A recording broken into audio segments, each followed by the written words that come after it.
आगे बढ़ते हैं, बात अब जरा जम्मू कश्मीर की भी दोबारा करते हैं, क्योंकि जम्मू कश्मीर के अंदर पीएसए का मामला और इसकी कानूनी हैसियत को चैलेंज करने वाली अर्जी पर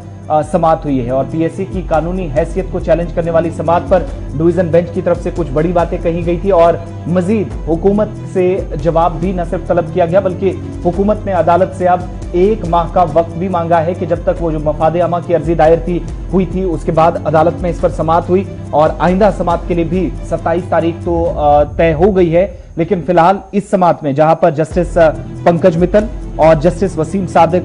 की डिवीजन बेंच जो मामले पर समाअत कर रही थी, उन्होंने हुकूमत से इस पर पहले भी जवाब तलब किया गया था और मफादे आमा में जो अर्जी यानी पीआईएल जो है वो दाखिल की गई थी और पीएसए 1978 की कानूनी हैसियत क्या है, ये सवालात बड़े बारीकी से पूछे गए थे और चैलेंज किया गया था कि मुख्तलिफ हिस्सों के अंदर जब पीएसए लगता है, बिलखुसूस जम्मू कश्मीर में इसमें हवाला दिया गया था कि पीएसए लगने के बाद जिस तरीके से सजा होती है और फिर इसमें एक्सटेंशन कर दी जाती है 3 महीने 6 महीने, फिर इसके बाद इसको और बढ़ा दिया जाता है यानी तौसी की जाती है, तो सेक्शन 8 को गैर कानूनी करार दिया जाना जो पीएसए के ताल्लुक से यानी कानूनी हैसियत के हवाले से जब ये जो मफादे आमा में अर्जी दायर की गई थी, इसमें बहुत सारी ऐसी सेक्शंस का हवाला दिया गया था कि इनका खात्मा क्या हो सकता है या नहीं। अब अदालत की तरफ से कुछ बड़ी बातें कही गई हैं। कश्मीर ब्यूरो चीफ हिलाल हंजूरी हमारे साथ हैं। हिलाल, बहुत शुक्रिया ज्वाइन करने के लिए। क्या बड़ी बातें हुई हैं डिवीजन बेंच के सामने 1 माह के अंदर और क्या एक्सपेक्टेड है कि हुकूमत इस पर जवाब देगी, क्योंकि ये बड़ा मामला है पीएसए का और कानूनी हैसियत को चैलेंज करने पर क्या हुकूमत कोई नरमी बरत सकती है? अदालत के सामने इस तरह का कोई बयान आ सकता है, कोई तवक्को की जा सकती है? देखिए, सिर्फ ये साल 2019 का मामला है जब से इस चैलेंज किया गया था ऑनरेबल हाईकोर्ट के अंदर जो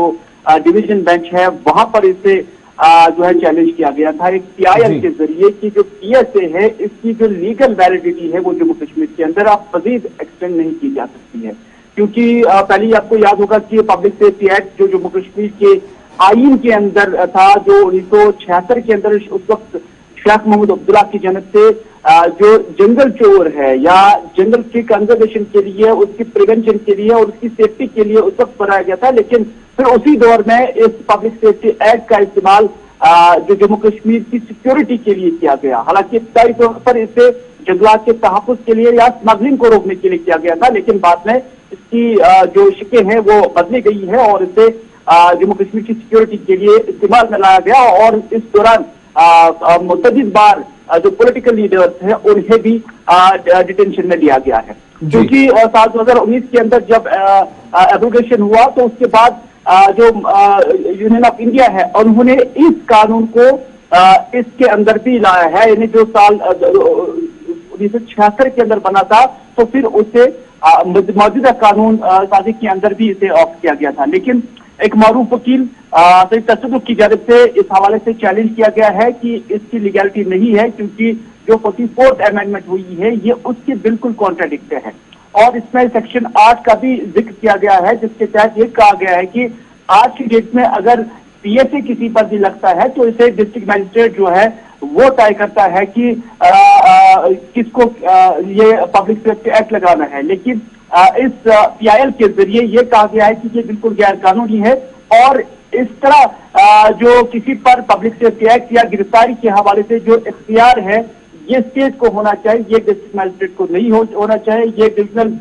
मजिस्ट्रेट को नहीं होना चाहिए, बल्कि ये एक स्टेट को होना चाहिए। और इसमें जिस पर भी इस तरह की कार्रवाई होती है उनको सुनना बहुत जरूरी है। तो इस तरह से जो स्टेट है उन्होंने ऑनरेबल कोर्ट से इस हवाले से मजीद वक्त मांगा है और ऑनरेबल कोर्ट की जानिब से जम्मू कश्मीर एडमिनिस्ट्रेशन को 1 महीने का जो वक्त है वो दिया गया है और अब 27 अक्टूबर को तकरीबन इस मामले की एक बार फिर से समाप्त होगी।